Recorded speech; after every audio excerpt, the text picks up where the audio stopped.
Beethoven and the pianist.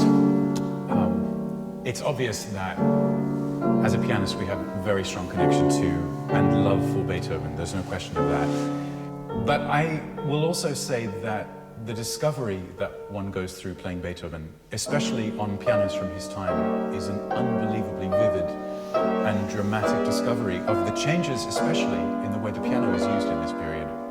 Beethoven, perhaps more than any other person in history, encapsulates and embodies this change, this dramatic shift in piano sound and design in a period of unbelievable revolution in piano design.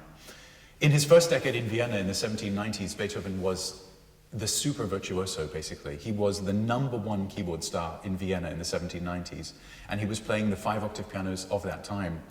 By the beginning of the 19th century, pianos became even larger. They went from 5 to 5.5 octaves.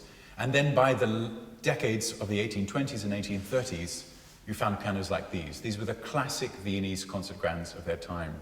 They were the deluxe instruments, and Beethoven certainly knew these pianos intimately. What's fascinating to look at the piano concertos is to see how Beethoven's style of piano writing changes so dramatically in response to the changes in piano design. So, for example, you see in the early concertos, Beethoven starts to play around with questions of texture dramatically.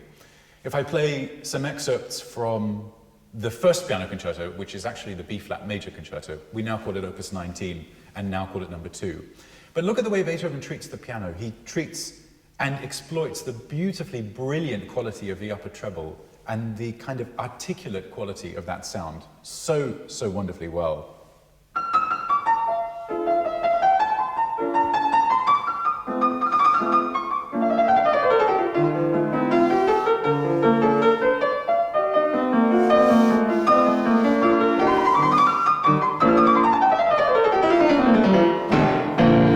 In the space of a few seconds, Beethoven goes from the brilliance of the treble to this very raspy, bassoon-like quality in the bass.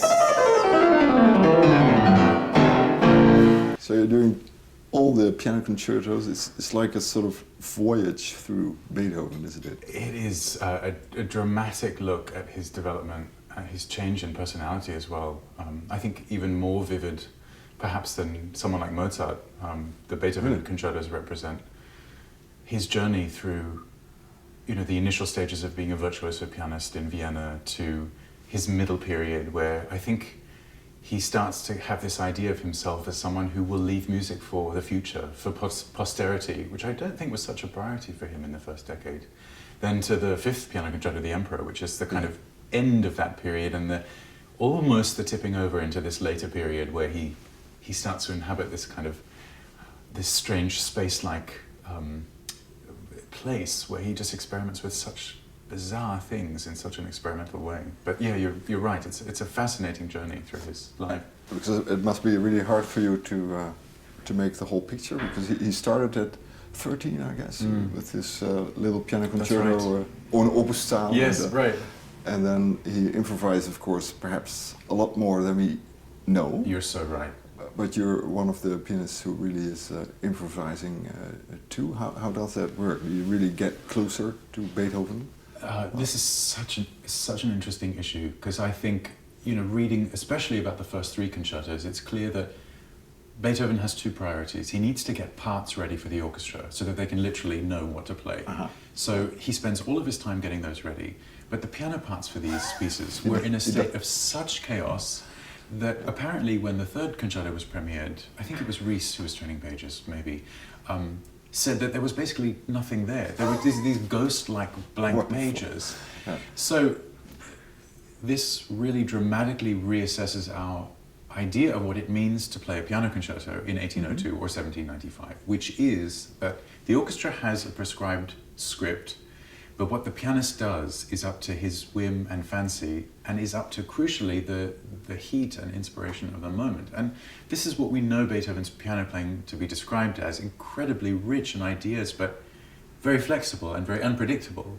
But what I find fascinating is to rediscover how the textures of these pieces change so dramatically every time you come at them with period instruments. Now, this is Beethoven in the early part of his career, let's say 1795, 1796. You get to the third piano concerto, which is for a 5.5 octave instrument. So we're talking about 1803 now. Listen to the way Beethoven exploits the sonority of the pedal sound, especially. This is from the second movement of this piece. Notice that Beethoven doesn't change the pedal in places where we might normally think to do so. The effect is extraordinary. It sort of presages the world of French Impressionism in a way.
I think what's so remarkable about Beethoven is that at every stage in his career, and the piano concertos map these various stages quite beautifully actually, Beethoven is trying to push the envelope as far as possible. He's trying to exploit the kind of magic that these pianos can offer in the most dramatic, sometimes horrific ways possible.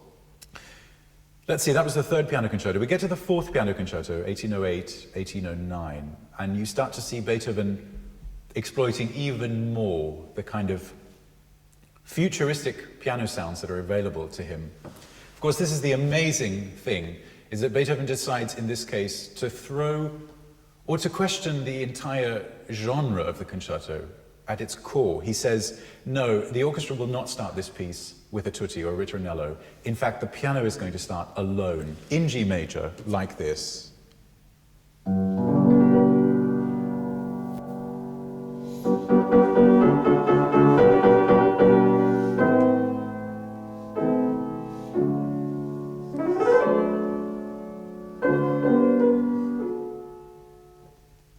The orchestra then answers.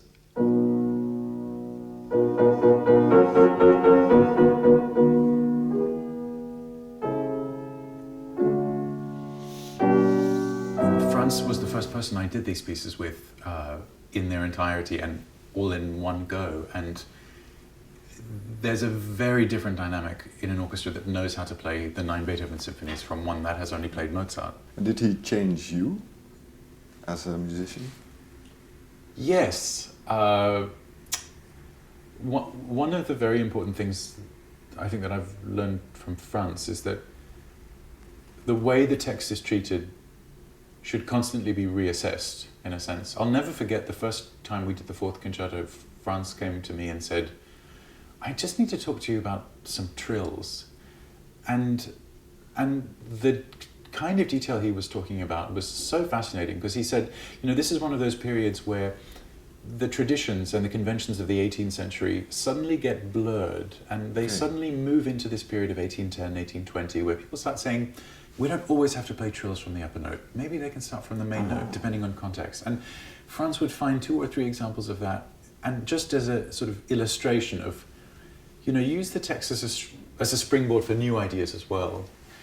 The other thing that I found fascinating is that we would work a lot in the rehearsal, but the type of detail that happens in the concert was always startling to me with Franz and his orchestra. Even more than so new things absolutely happen. Consistently in every concert.